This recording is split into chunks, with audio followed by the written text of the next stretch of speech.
Ngayon po, meron pa tayo dito isang aralin. Sabi po sa Juan 13, 31-35. Ito po yung pagkakataon na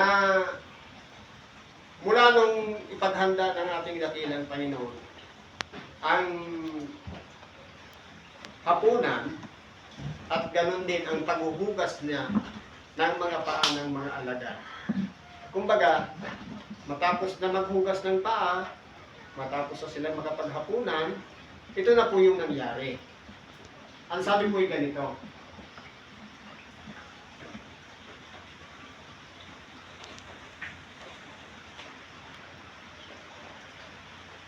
Nang siya nga'y makalabas na, ibig sabihin tapos na sila lahat ng kanilang ginagawa, ay sinabi ni Jesus, ngayon ay niluluwalhati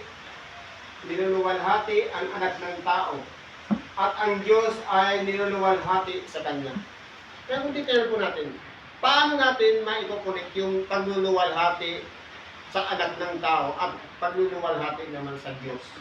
Sapagkat ito na po yung panahon na kung papaano ang ating dakilang Panginoon matapos na gawin niya yung ministeryo niya, matapos na siya ay makapagpagaling ng karamdaman at mangaral ng salita ng Diyos, ito na yung pinakabungan. At kumbaga, nararamdaman ng ating dakilang Panginoon na malapit na niyang gawin ang pinakamahalagang bagay na kumbaga nasa pinaka-sentro na ng kanyang purpose bakit siya naparito sa ibabaw ng sanlibutan. Yung tinatawag na pagtubos. Hindi ba matapos silang maghapunan, papunta na siya doon, palabas na para manalangin. Ngayon, bago siya nanalangin, ang sinabi niya, ito, ngayon ay niluluwalhati ang anak ng tao. Dahil, ito na yung panahon na kinakailangan niya ng isakripisyo ang kanyang buhay. Ang kanyang katawang laman para dumanas ng sari-saring mga hirap, pagdurusa, hampas, sipa, suntok. Na yan ay inihanda ng Diyos na ginamit niya na siyang tinawag na anak ng tao. Sa makatuwid bagay, yung katawan ng ating dakilang Panginoong Jesucristo. Kaya yan po ibig sabihin ng anak ng tao. Ang anak ng Diyos, yung espiritong nakalagay doon sa kaloob-looban ng katawan ng ating dakilang Panginoon.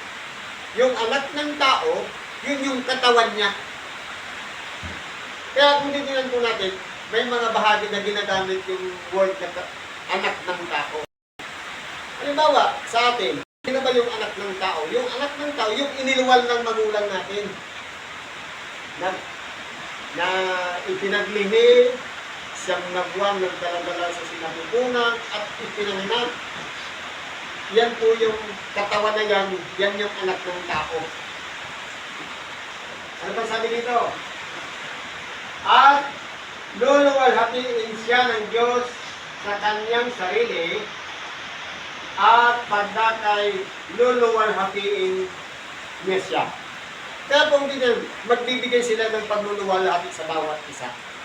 Sapagkat, ang gagawin ng ating dakilang Panginoon, nandun na siya sa bungad ng kanyang ministeryo na kung paano tutungusin niya na ang sangkatauhan. Na nire-ready niya na ang kanyang sarili, kaya niluluwalhati na ng Ama ang kanyang sarili. At pagkatapos niyang maganap, sa kanya naman luluwalhatiin ng Ama. Dahil ginanap niya na ang tungkuling itinakda niya, kaya siya ay nagkatawang tao dito sa ibabaw ng sanlibutan. Sabi niya sa kanyang mga anak, maliliit na anak, sumasa iyo pa ako ng kaunting panahon. Ako'y inyong hahanapin na gaya ng sinabi ko sa mga Hudyo. Sa paroroonan ko ay hindi kayo makaparoroon. Gayon ang sinasabi ko sa inyo ngayon. Bakit po sinasabi ito ng ating dakilang Panginoon? Ano ba yung pinatutungkulan ng ating dakilang tayo na paruroonan niya? Hindi kayo makaparoroon. Ito ba yung panahon na siya'y mamatay, na bumaba siya sa kalaliman at nangaral sa mga espiritong nasa bilangguan, tapos nabuhay muli siya pagkalipas ng 3 araw, o yung paroroonan niya na umakyat siya sa langit? Kasi dalawa po ang pinuntahan kasi ng ating dakilang Panginoon. Hindi ba ga? Matapos siyang mamatay sa krus, yung paglagot ng hininga niya, pumunta siya doon sa kalaliman ng lupa. Nangaral sa mga espiritong nasa bilangguan. Tapos bumalik siya bilang niluwalhating katawan. Bumalik siya doon sa katawan niya. Na nabuhay na mag-uli sa mga patay. Pagkatapos doon, 40 days naman siyang nabuhay kasama ng kanyang mga alagad at saka siya umakyat sa langit. Ang tanong, alin ba yung sinasabi ng ating dakilang Panginoon? Yung pagpunta niya doon sa kalaliman na nangaral sa mga espiritu na sa bilangguan, o yung pagpanggip niya sa langit? Kaya sinabi niya, hindi kayo makaparoroon sa aking paparoonan. Pwedeng parehas. Dahil hindi naman ginawa ng mga alagad ng ating dakilang Panginoon na naog din doon sa kalaliman nung panahon ni Noel sa mga espiritu para mangaral sa mga espiritu na nasa bilangguan. At wala rin naman sa alagad ng ating dakilang Panginoon ang umakyat sa langit, maliban doon sa nanggaling sa langit, sa makatuwid bagay ang ating dakilang Panginoong Jesucristo. Kaya, anong sabi dito?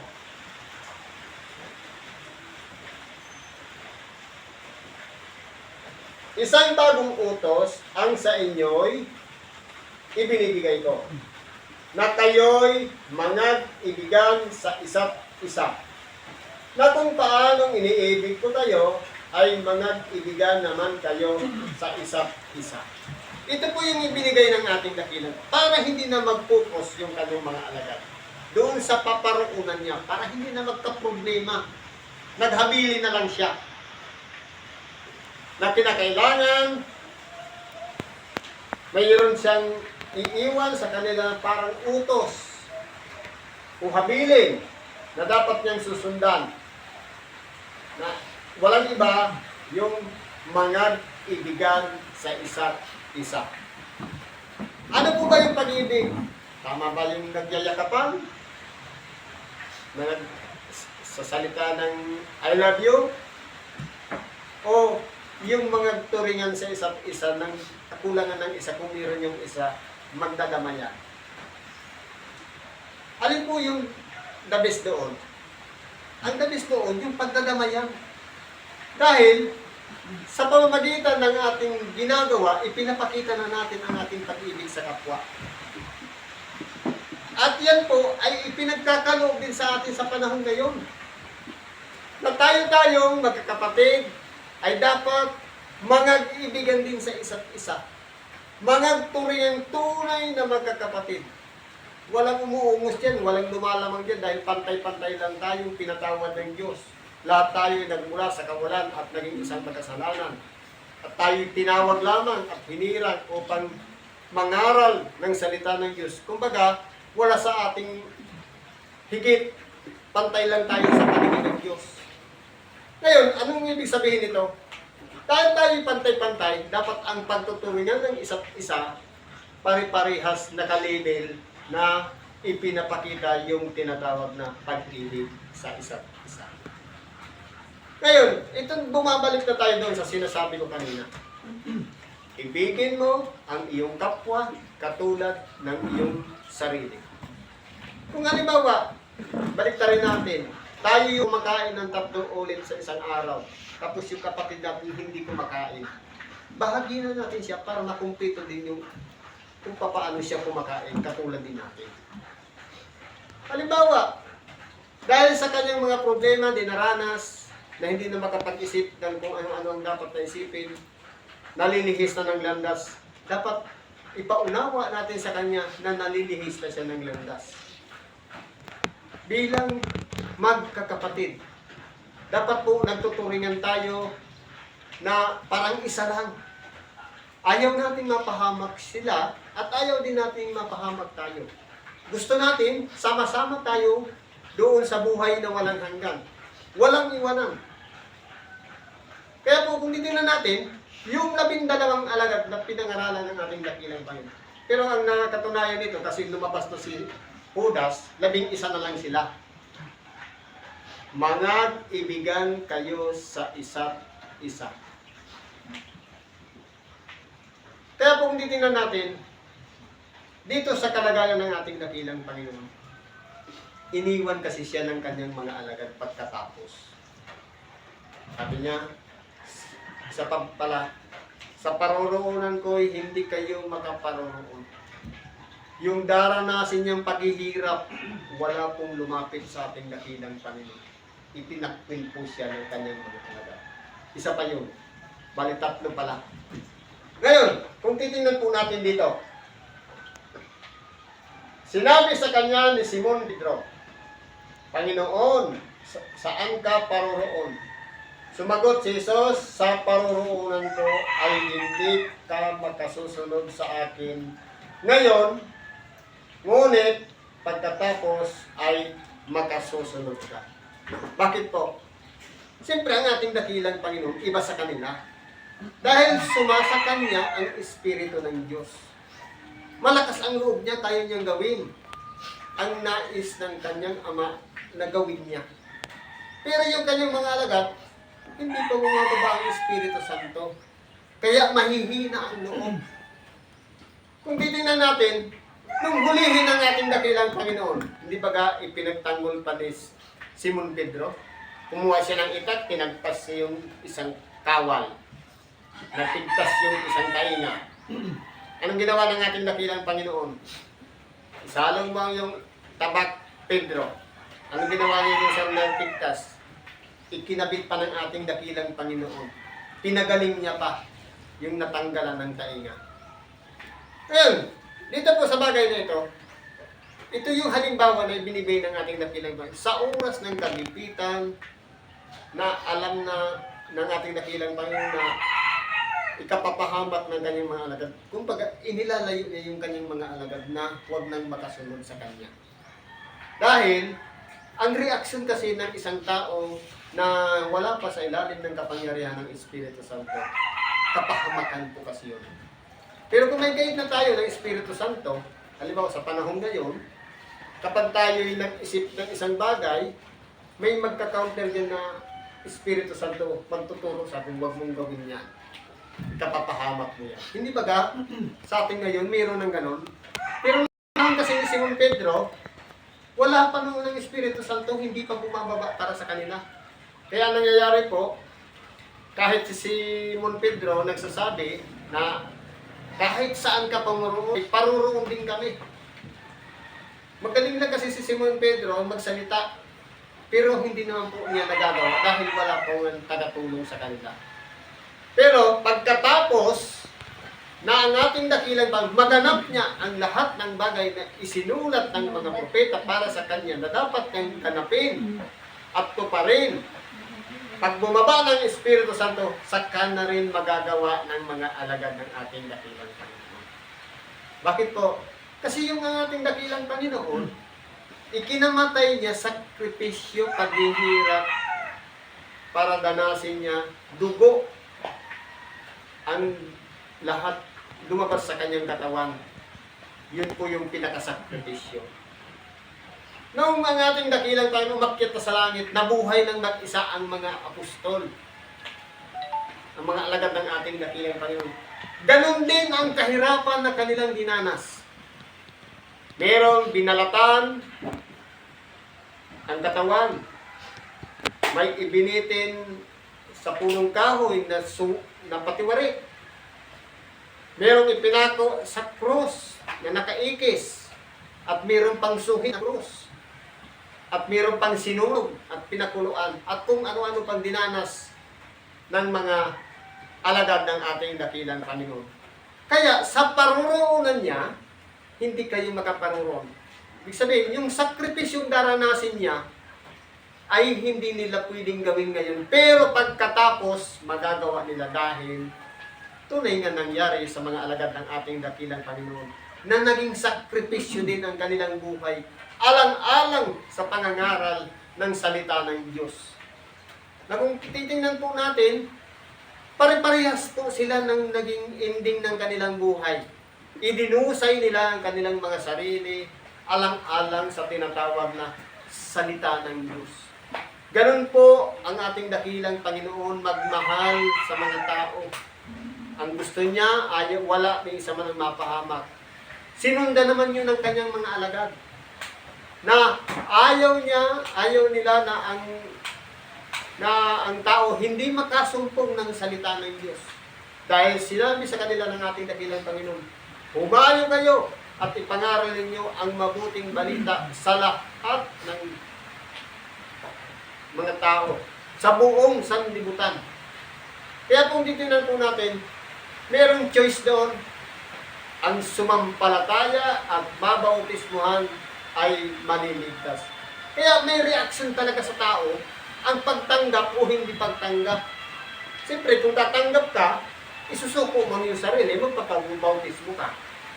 Pero kung halimbawa, tumanggap lang, narinig lang, at hindi naman nag-response, walang aksyon, kahit bautismo, ayaw na isuko ang kanilang sarili.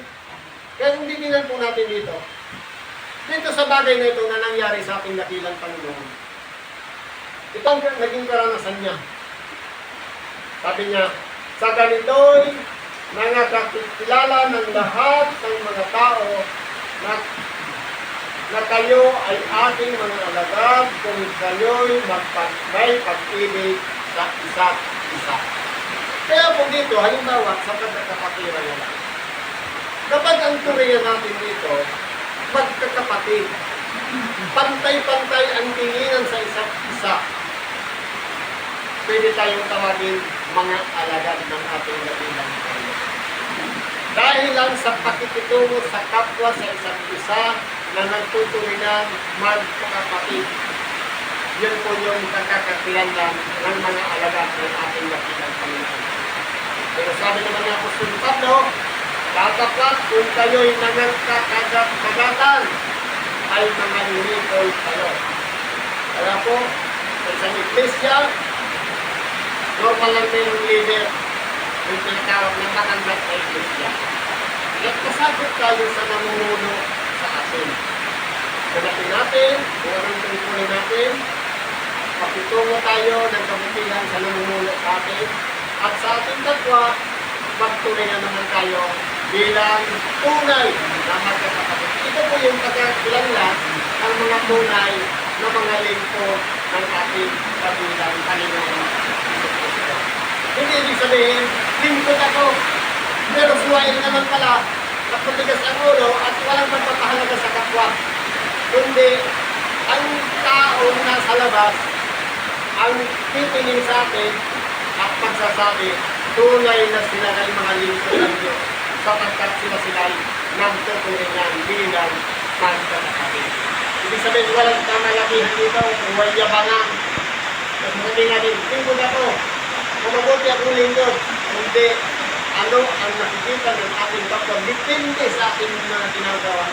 Na tayong lahat, mga tinawag nandito, pinagsama-sama sa templo, tayo pong lahat ay kinakailangan ang pagtutulingan sa isa't isa, may pagpapahalagahan sa bawat isa. Ano bang nagawang hindi maganda ng isa, mapaliwanagan ng isa, para mabuksan ang pag-iisip, dahil tuwid yung langlas. Para yung lahat natin, paliwanagan naman sa buhay na walang langlas. Siguro ang hindi na lang pakikibahagi ng ibang ito, salamat po sa Diyos, ano man ang mga kaibigan natin, kailangan, tulad po natin lahat ito,